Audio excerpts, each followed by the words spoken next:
પ્રશ્ન ચોથો, બ્રહ્મ સંબંધ લીધા પછી કંઠી ના પહેરતા હોય તો શું દોષ લાગે છે? કંઠીનું શું મહત્વ છે?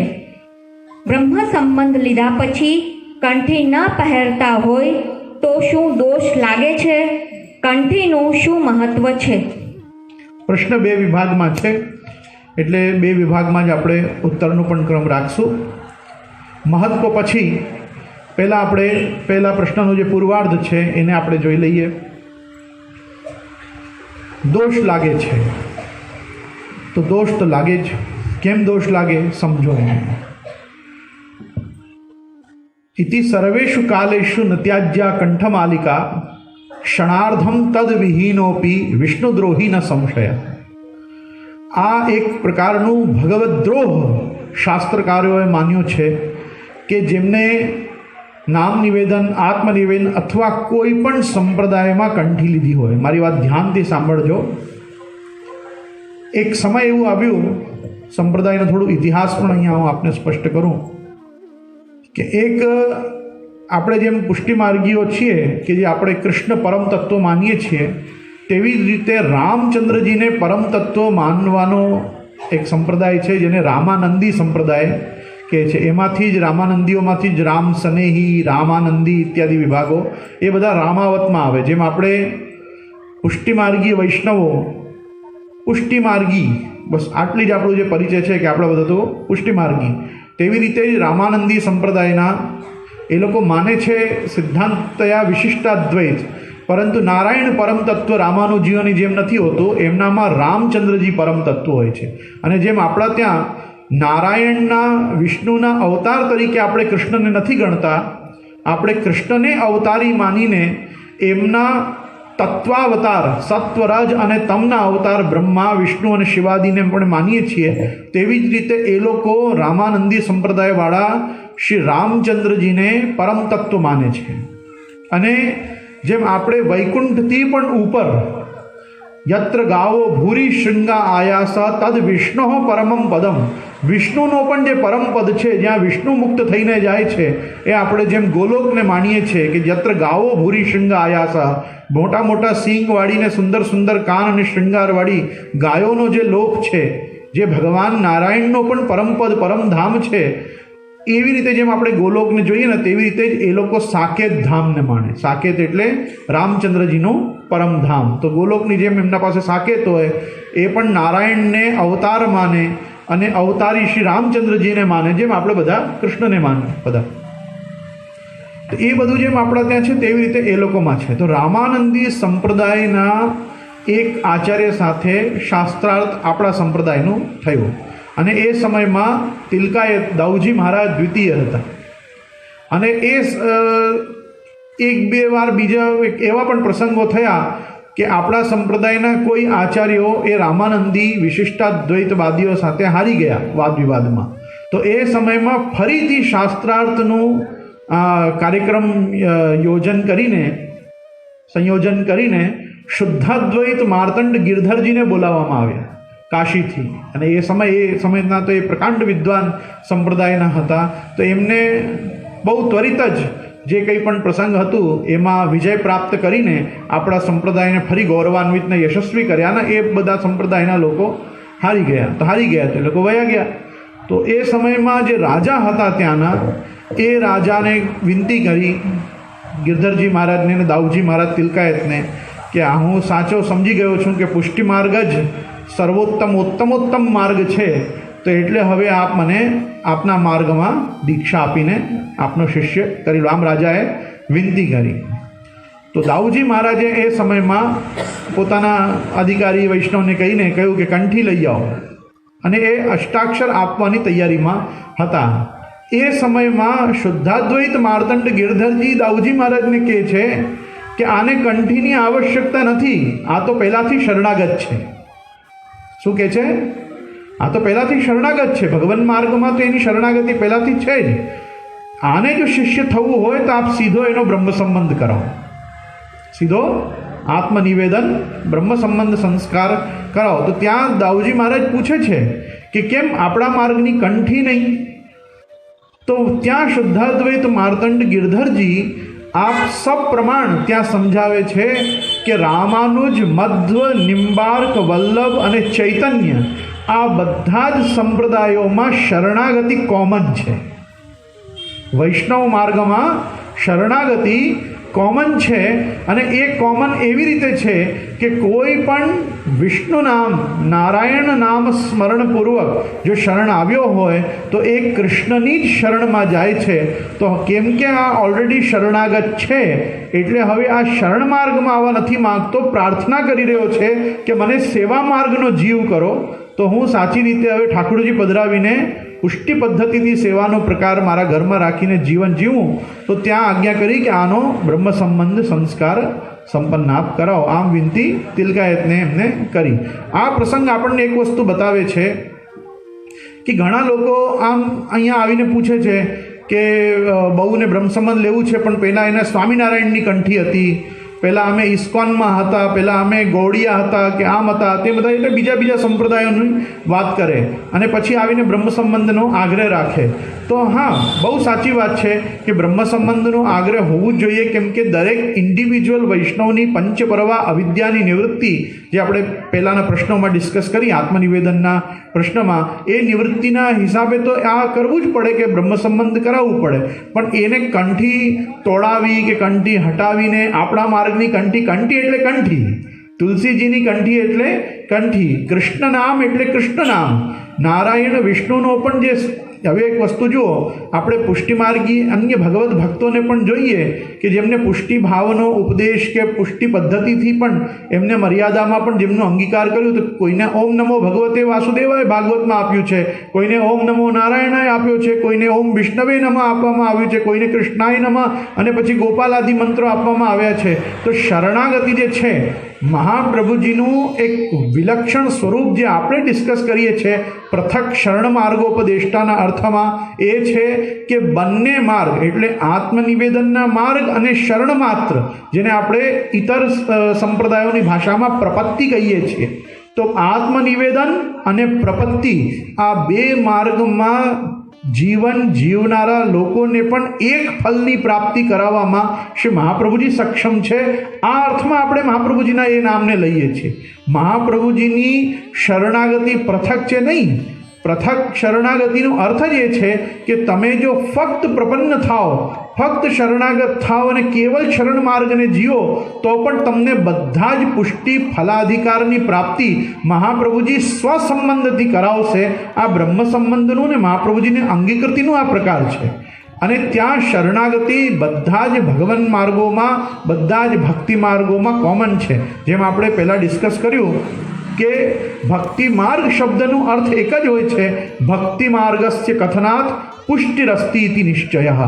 કોઈને સમજમાં આવે કે નહીં આવે, પણ જો કોઈ કહે કે હું ભક્તિ માર્ગમાં શરણાગત થયો છું, તો એ પુષ્ટિ માર્ગમાં જ શરણાગત થયો છે. કેમ કે યેપ્યન્ય દેવતા ભક્તા યજંતે શ્રદ્ધયાન્વિત તેપી મામેવ કૌંતેય યજંતી અવિધિપૂર્વકમ. કોઈ બીજા દેવતાને તમે યજન કરો તો પણ અવિધિપૂર્વક, એ ભગવાનનો જ યજન ઠાકુરજી પોતે માને છે. અને આકાશાત પતિતમ તોયમ યથા ગચ્છતિ સાગરમ સર્વદેવ નમસ્કાર કેશવમ પ્રતિ ગચ્છતિ જ્યારે થઈ શકે, તો નારાયણ અને વિષ્ણુના શરણમાં મનુષ્ય જાય તો એને કૃષ્ણ શરણાગતિ ન પ્રાપ્ત થઈ હોય એવું તો શાસ્ત્રમાં જોવા ન જ મળે. અને જ્યાં સુધી પણ ઠાકુરજીના પોતાના પણ ભગવત સ્વરૂપનું તાદાત્મ્ય જ્યારે પણ ગર્ગાદિ ઋષિઓએ બતાવ્યું છે, ત્યારે ભાગવતમાં એક જ વર્ણન મળે છે કે તસ્માદ નંદાત્મજોયમ તે નારાયણ સમો ગુણૈ. હે નંદરાયજી, તમારા આ પુત્રમાં બધા જ ગુણ નારાયણ જેવા છે. તો નારાયણ, વિષ્ણુ અને હરિથી જ સામ્ય શ્રી ઠાકોરજીનું શાસ્ત્રોમાં બતાવ્યું છે.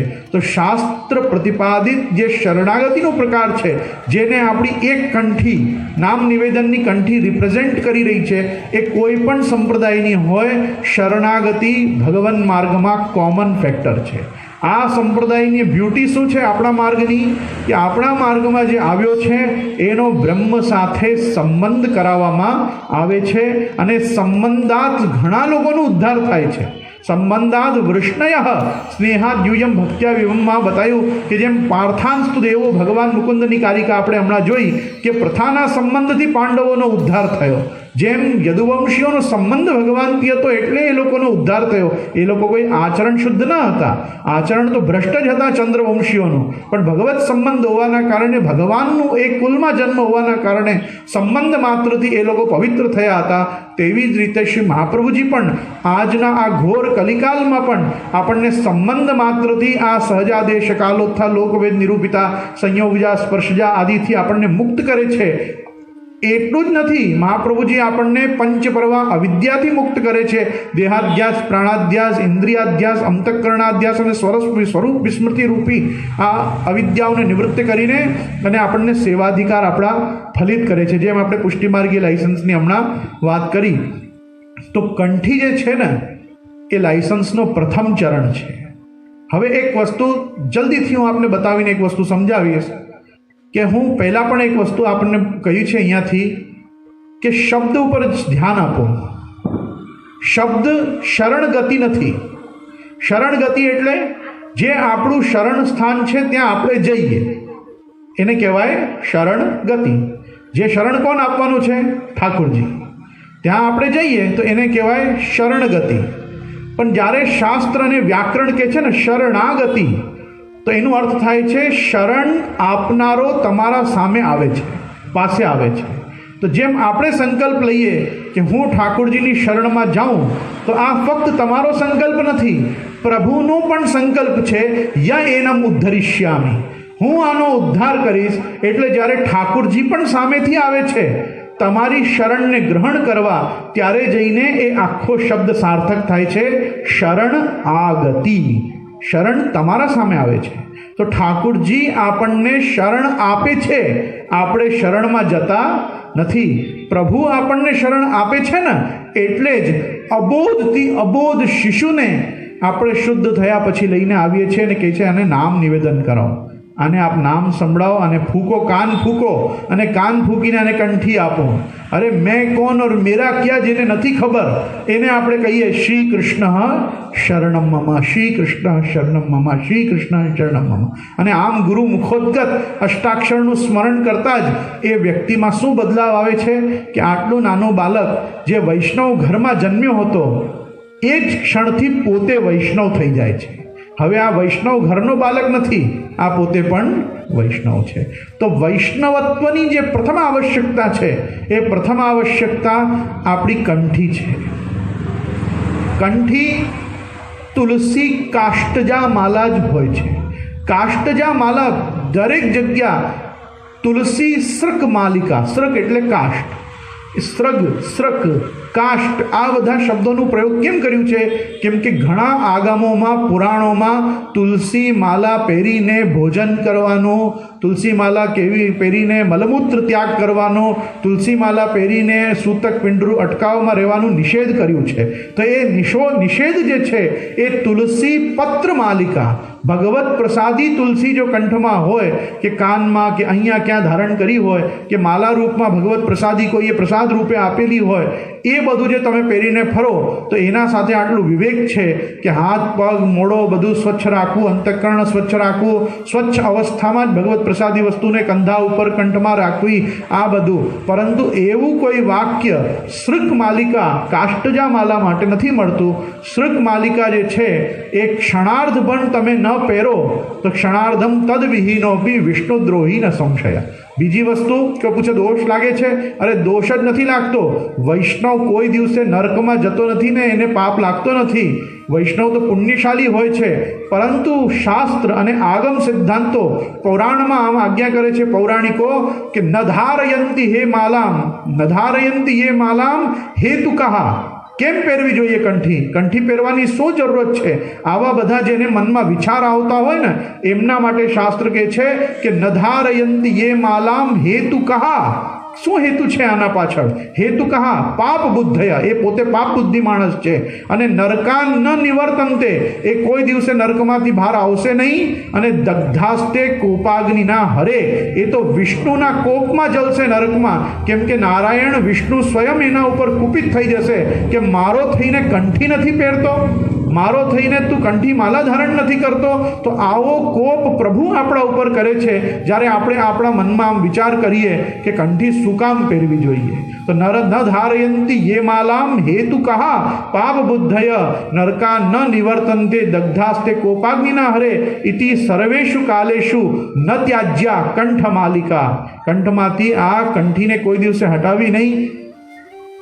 કેમ કે આપણા ત્યાંની પરંપરા પણ કેટલી સુંદર અને સ્વસ્થ છે કે જ્યારે આપણે કંઠી બદલીએ ત્યારે કેવી રીતે બદલીએ? પહેલાં આપણે નવી કંઠી બે પહેરીએ, પછી આપણે પ્રાચીન કંઠી જીર્ણ કંઠીનો પરિત્યાગ કરીએ. આપણે આમ બે કંઠી ઉતારીને પછી નવી કંઠી નથી પહેરતા. અને જો કરતા હો આ રીતે તો આજથી બંધ કરી દેજો. પહેલાં નવી કંઠી ધારણ કરવાની, પછી પ્રાચીન કંઠી કાઢવાની. બરાબર? તો આ પ્રકારે કંઠી શું કામ પહેરવી? આ પ્રશ્ન જ ગલત છે.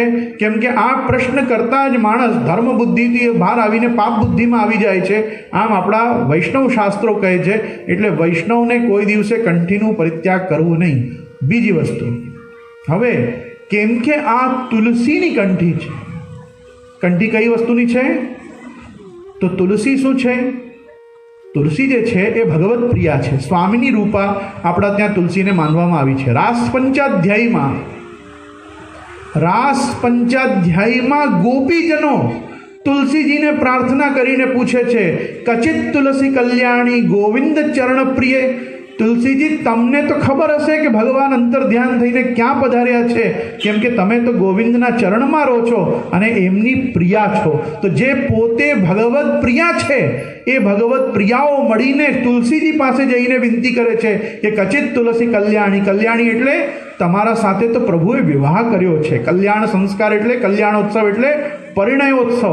તો ભગવાન ગોવિંદે તમારું વરણ કર્યું છે, તમે એમના વર્ણીય છો, એટલે તમારું સંબંધ થશે તો અમને ભગવત સંબંધ ફરી ભગવત સંયોગ ત્વરિત જ પ્રાપ્ત થશે. તો જેમ એ સ્વામીજીની પ્રાર્થના કરે છે ગોપીજનો, તેવી રીતે જ જઈને જેમ અનયારાધિતો નૂનમ ભગવાન હરિરીશ્વર છે, તેવી રીતે જ કચિત તુલસી કલ્યાણી ગોવિંદ ચરણ પ્રિય. આપણા ત્યાં તુલસીજીનો આટલું જબરદસ્ત મહાત્મ્ય બતાવવામાં આવ્યું છે કે તુલસીજીનું મહાત્મ્ય બતાવતા આમ આજ્ઞા કરે છે પદ્મપુરાણ કે યાન દૃષ્ટવા નિખિલાગ સંગ શમની. તુલસીજીનું દર્શન કરો ને તો દર્શન માત્રથી તુલસીજીના આપણા સમસ્ત પાપ નષ્ટ થઈ જાય. બીજું, સ્પૃષ્ટવા વપુ પાવની. હવે આપણને જોઈએ સેવોપયોગી દેહ. આપણને શું જોઈએ દરરોજ? સેવોપયોગી દેહ. જેમ આપણને દરરોજ આ જ દેહમાં તનુનવત્વ શ્રી અમનાજી પ્રદાન કરે છે, તેવી જ રીતે આપણી સેવોપયોગી દેહ આ તુલસીજી આપણને સંપાદિત કરે છે. તુલસીજીનો સંબંધ હોવાથી સ્પૃષ્ટવા વપુઃ પાવની, તમારું શરીર પવિત્ર થશે તુલસીના સંબંધથી. તો યાન દ્રષ્ટવા નિખિલાગ સંગ શમની સ્પૃષ્ટવા વપુઃ પાવની રોગાનામ અભિવંદિતા નિરસની.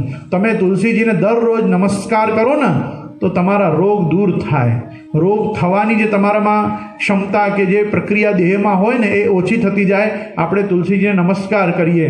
રોગાનામ અભિવંદિતા નિરસની સિક્તાંતકત્રાસિની. અને રોજ તુલસીનો સિંચન કરો. એમાં જો તમે જલ પધરાવો તો તમને કોઈ દિવસે યમ યાતના ન ભોગવી પડે. જેમ શ્રી યમુનાજીનું મહાત્મ્ય છે ને, ન જાતું યમ યાતના ભવતી તે પય પાનતા. તો યમુનાજીનું પય પાન કરો, જલ પાન કરો તો યમ યાતના થતી નથી. અને તુલસીજીને તમે જલ આપો તો તમને યમ યાતના થતી નથી. તો સિક્તાંતકત્રાસની. અને યસ્યાશક્તિ વિધાય પ્રત્યાશક્તિ વિધાયની ભગવતા કૃષ્ણસ્ય સંરોપિતા. જેટલી તુલસીને તમે વાવો ને એટલા ઠાકુરજી તમારા વધારે પ્રિય થતા જાય. તુલસીજીના રોપણનું પણ મહાત્મ્ય છે કે તુલસીજીની રોપણી થવી જોઈએ.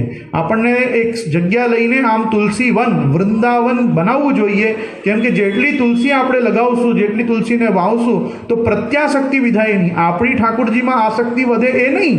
તુલસીજી એવી કૃપા કરશે કે ઠાકુરજીની તમારામાં આસક્તિ વધશે. તો પ્રત્યાશક્તિ વિધાયની ભગવતા કૃષ્ણસ્ય સંરોપિતા ન્યસ્તા તચ્ચરણે. અને તમે તુલસીજીના 2 પત્ર લઈને 2 દલ લઈને ઠાકુરજીના ચરણારવિંદમાં છોડો ને તો વિમુક્તિ ફલદા, તમને મુક્તિ આપે છે. તસ્મૈ તુલસ્यै નમઃ. એવા તુલસીજીને શાસ્ત્ર નમસ્કાર કરે છે. તુલસીજીનું આ મહાત્મ્ય છે કે તુલસીની કંઠી જે મનુષ્યમાં હોય ને એ આ પવિત્ર તો લોકો વિષ્ણુ સંગેન વૈષ્ણવ. કે જેમ વિષ્ણુના સંગથી વૈષ્ણવ પવિત્ર થાય છે તેવી જ રીતે આ વૈષ્ણવી કંઠમાલિકા તુલસીને પહેરવાથી પણ મનુષ્ય પવિત્ર થાય છે. તો જો પૂતાત્મા ધૌતાત્મા થવું હોય, જો વપુને પાવન રાખવું હોય, પવિત્ર રાખવું હોય, સેવામાં શુચિતા સંપાદિત કરવી હોય, ને સેવામાં જ નહીં,